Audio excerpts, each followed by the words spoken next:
There's projects being completed now, but once those projects get completed in 26 and 27, there is going to be a real lack of jobs, lack of investment, lack of a new activity, and lack of delivery of new homes in 28 and 20. Google has formally warned the Canadian Liberal government, and I'm so very curious what they will do with this one. Carney has also declared a new world order, but there's this tiny little detail about what he said that I haven't heard anybody else talking about, so we will definitely be picking that apart.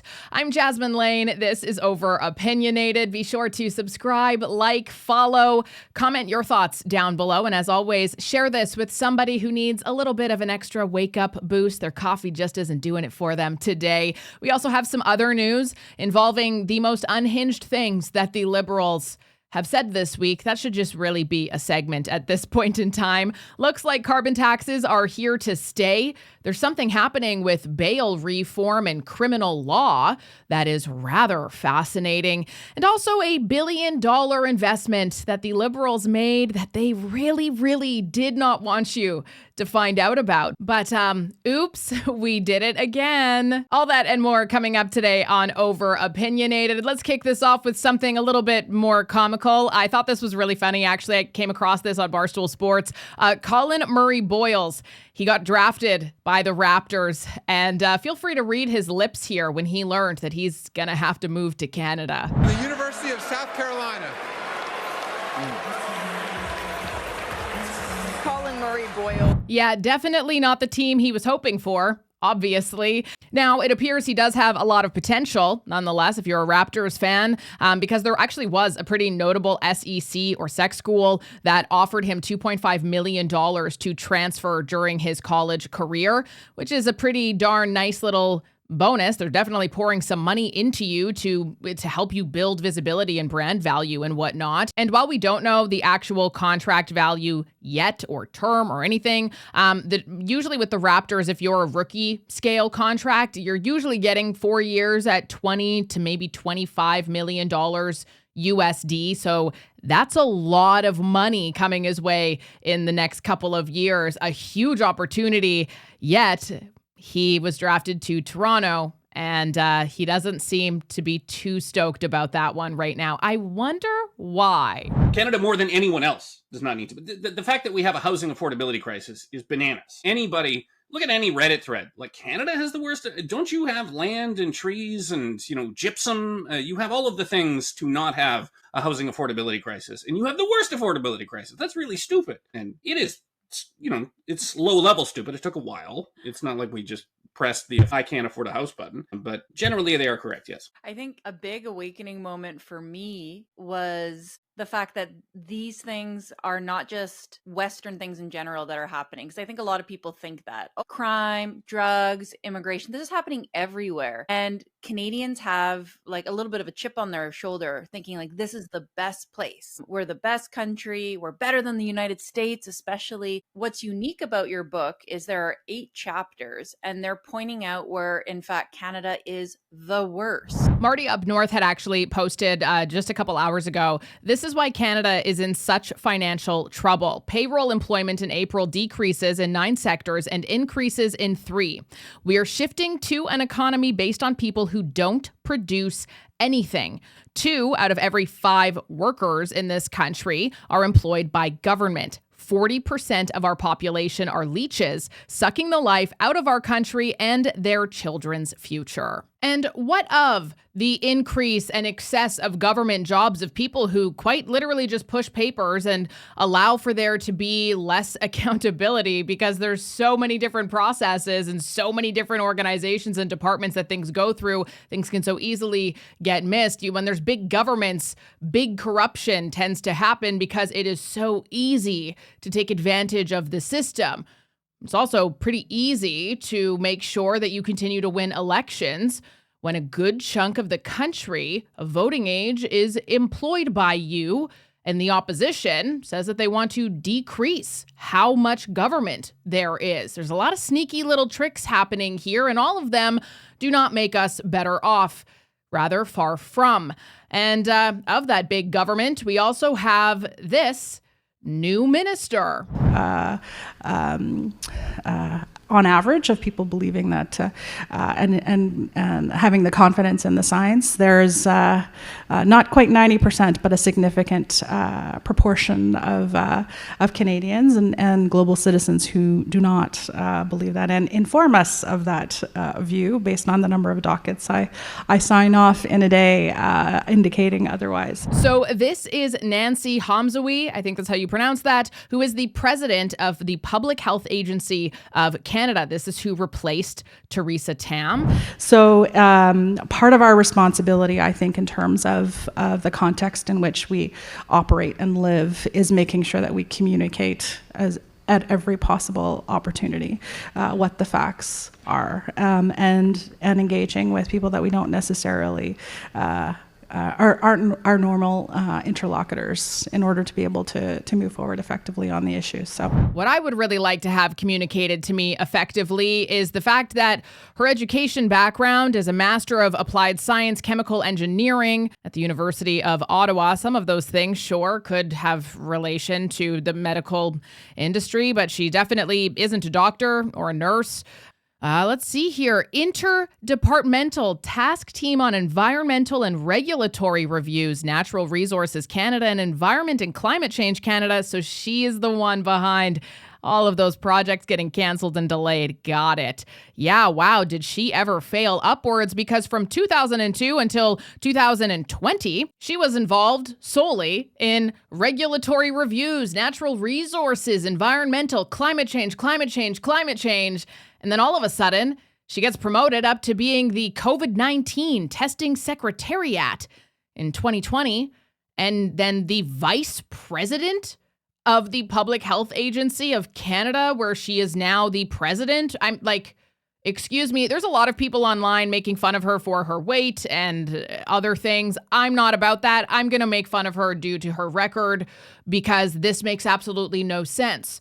So how is that big government doing for you when we have completely unqualified people and complete activists in our government? How is that going so far, Canada? And here we are with a little bit of more of that. Oh, it's such a new government. Food prices have skyrocketed. So how is it that, we produce more food with less land, less fertilizer, less labor, less fuel, less water?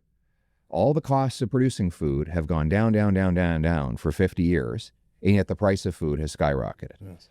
Why is it that you take you pay 20 times more for an ebook today than you paid for a hard copy book 40 years ago? Even though that hard copy book had to be printed, you had to buy the ink, you had to bind it, you had to ship it, you had to rent a bookstore. Yes. Okay, so what does all this have to do with the working people? They have been, despite the enormous increase in production, that should have dramatically lowered prices because of enormous amounts of money printing, their purchasing power has gone down.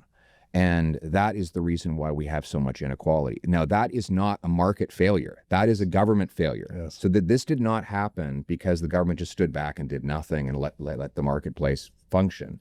It happened because the government stepped in, flooded the economy with cheap cash, and ultimately created a huge wealth transfer from the working poor to a very small group of wealthy elite, and from the wage earner to the people who, through no fault of their own, live off assets. But that is one of the reasons why I think that's the number one reason why we're seeing working people look to more conservative parties who are tighter with money, because they know that they need to preserve the purchasing power of their wages, and we're the party to do it.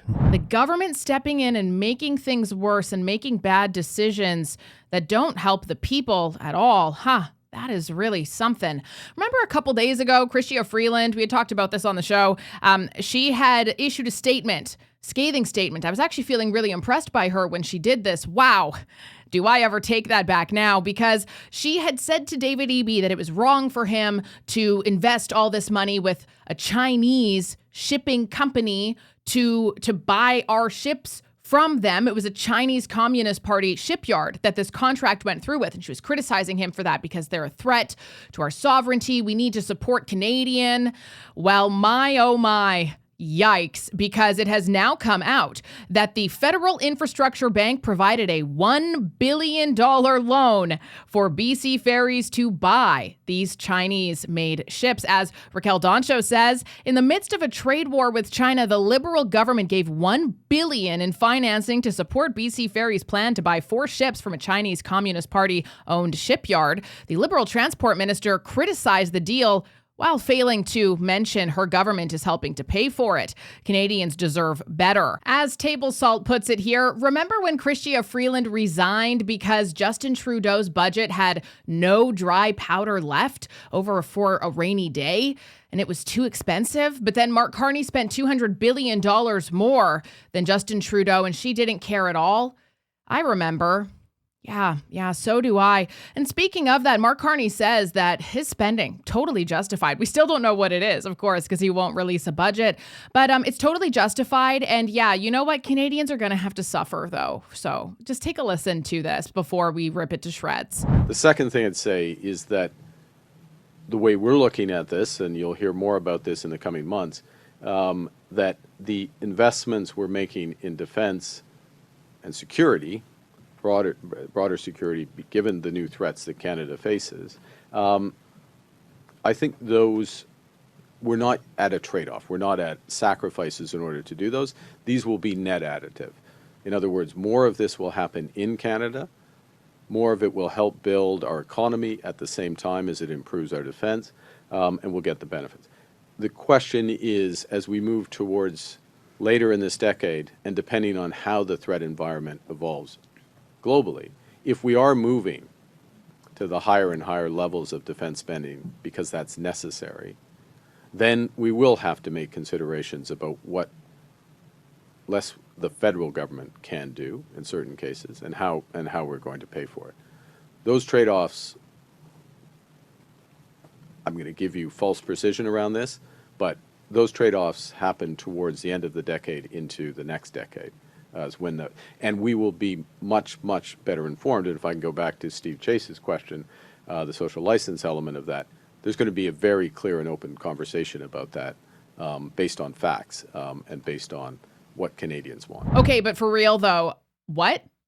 So in 10 years, and not so much right now, but definitely within the next 10 years, man, what a future teller predictor this guy is. Holy crap, his entire book Values is about that, and every single prediction he's ever made has not come true. So I don't know how much I trust this, but either way, in 10 years, Canadians need to make sacrifices to meet military spending thresholds and confront new threats, which are what exactly? And sacrifices, which are no clue. So I'm just going to guess that what this means is in about 10 years, probably most likely, this new crisis is going to be fabricated and you're going to be taxed higher. There's probably going to be less public funding because by that point in time, Canada will be a fully formed welfare state with absolutely no income. There's going to be more surveillance for the threats and your safety, and another blank check, obviously, to the global elite. That's kind of what I take from all of this. Also, was anybody else even just ever so slightly confused by Mark Carney and his rhetoric? And wow, I'm about to go off here. But before I do, he ran this entire election campaign on how there isn't a problem at the border, there isn't a problem with Dr. Ruggs, and that the only problem we have, the only threat to our sovereignty is Donald Trump's tariffs. But then now he's saying, JK, there's actually a lot of problems. Canada's on fire. And to fix it, we need to throw money into the flames with all of these global organizations of which they do not keep publicly available data to track where that money's actually going. A world that's more dangerous and divided. A time where the rules-based international, the global order, rules-based global order is under threat in a time when technological change is accelerating. And we really have two choices as a jurisdiction, as a country in this circumstance. We can nostalgically look back and long for the old order to somehow return, or we can build a new one with purpose and partnership. There you have it, folks. Mark Carney confirms that the New World Order is here thanks to Liberals voting him in, if that's actually True, maybe he would have won anyway. And that, you know what? Don't be nostalgic about your past anymore, because it's never, ever coming back, because we're here. We are here. Wow, that makes me feel sick. And as the most European of the non-European countries, Canada looks first to the European Union. Why exactly is it that Mark Carney keeps making key announcements and speeches and plans about what he is doing to us, what he wants to do to us in Brussels, in the EU, at these summits, and not with Canadian media? He's not doing this in Canadian Parliament. He's not doing this to the people who will be living under his decisions. That alone should be raising all kinds of insanely huge red flags. The fact that our prime minister has been on foreign outlets talking about his game plan more than he has in his own country. President Trump tends to be A, transactional, and B, very personal. And sometimes he thinks, or maybe you know differently. Apparently they say that you're the Trump whisperer of the leaders. I'm not and sure that you're on texting, relations with him, and you're constantly talking. So is he still saying he wants to annex Canada? He's not. He's not. He admires Canada, I think it's fair to say, and maybe for a period of time coveted Canada. But you've put that to bed. Well, look, we're two sovereign nations who are discussing the future of our trade relationships, our defense partnership, which has been very strong in the past. How is that going to evolve? But again, I would say it this way: the president is focused on a series of changing bilateral relations. We're at NATO. He's been focused on making sure that all members, Canada included, of NATO pay their fair share, carry their weight.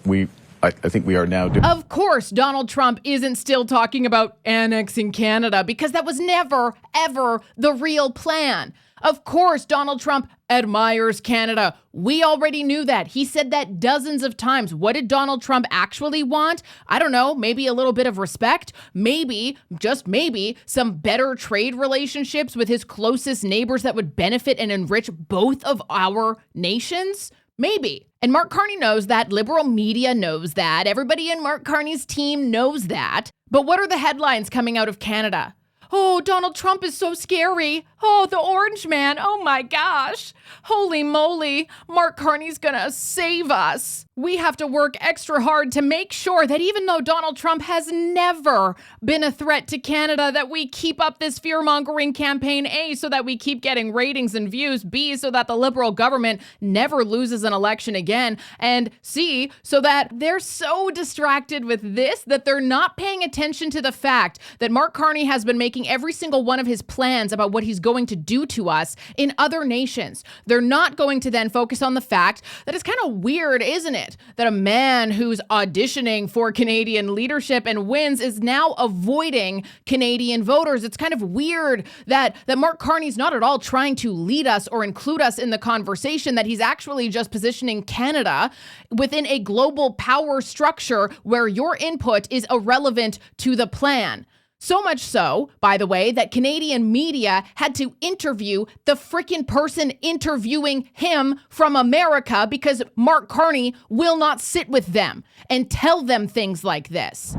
If we can, we would like to talk to you a little bit more about your interview yesterday with the Canadian Prime Minister, Mark Carney. Wondering what your main takeaways were from that in regards to that Canada-U.S. relationship, and how do you think Carney sees his role in the world now when it comes to that Canada-U.S. relationship?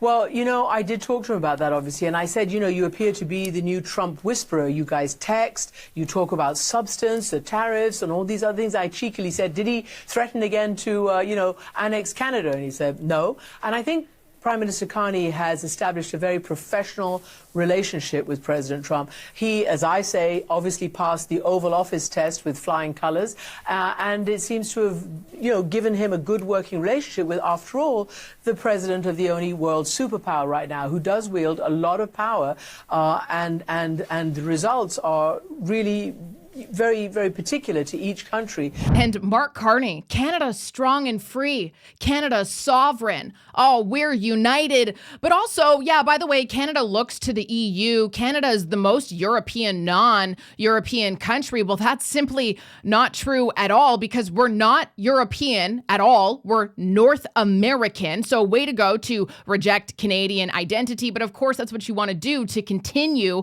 with this post-national identity state, right? Because you can very easily control, manipulate, and do whatever the hell you want when people don't know who they are, what they represent, or what they stand for. And by calling Canada European, even though we're the furthest thing from, and if you've ever been to Europe, you know that, he is trying to normalize unpopular policies, unpopular decisions, unpopular things he may do before they come, because then he can just say, well, hey, this is just the future. Forget the nostalgic of the past. That's never coming back. I've made sure of that.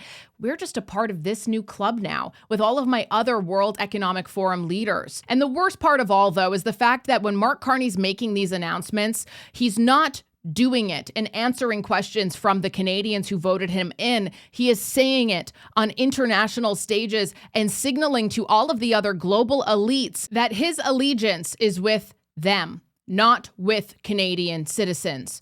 That's why he's telling us what he's going to do. He's not listening and hearing and moving in a direction that the Canadian people want. That's why he's cracking down on more carbon taxes, more inequality. He's cracking down on more DEI hires, more ESG bullshit, because he doesn't give a flying wazoo what you think at all. He doesn't care that Canada doesn't want carbon border taxes. He doesn't care that Canada wants him to stop all of the immigration happening. He doesn't care that over 14% of youth are unemployed and can't find jobs. He doesn't care that you don't have a house. He doesn't care that 25% of Canadians are food insecure right now. He doesn't care at all, because it's not about you.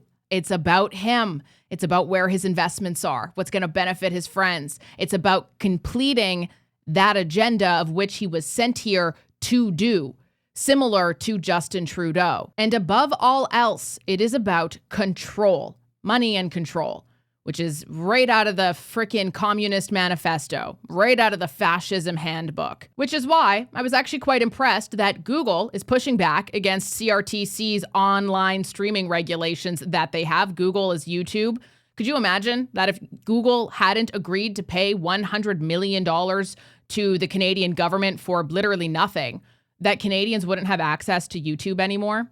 We wouldn't have access to Google in the same way that we do. Not to mention that, C11, C18 already do manipulate algorithms. And if you don't believe me, just do a little test right now. Google any news headline and tell me what pops up on the first page and where each and every one of those sources leans, even if they aren't actually the most viewed content, compared to the right-leaning sources that have way more views than they do. But yet, for some reason, they're the first page of the Google search algorithm. That is just not how that works.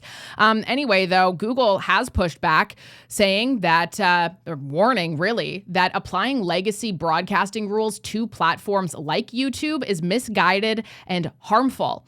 And the CRTC actually wants YouTube to share revenue data and be subject to undue preference rules meant for traditional telecoms like Bell and Rogers. Google has come back saying that threatens user privacy, innovation, and platform neutrality. The company also argued that treating open platforms like regulated broadcasters will stifle creativity and censor small creators.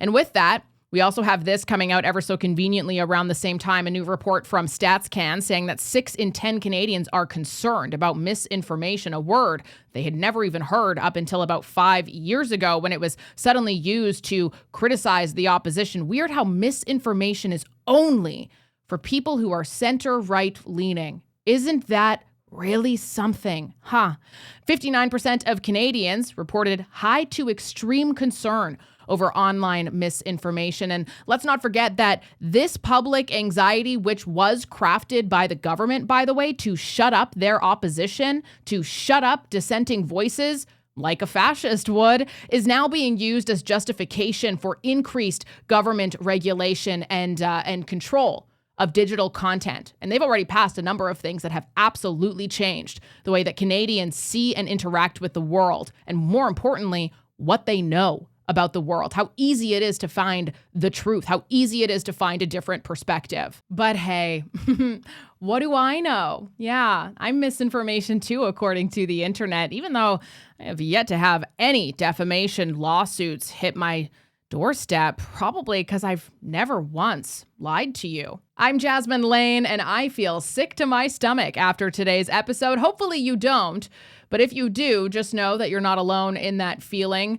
I'm going to go cut my grass or something. Yeah, and just try to get away from this for a little bit because I do not feel good right now. Thank you so much for watching and for all of your support as well. Be sure to like, subscribe, follow, comment your thoughts down below. And as always, share this video with somebody else who maybe needs a little bit of a wake-up call.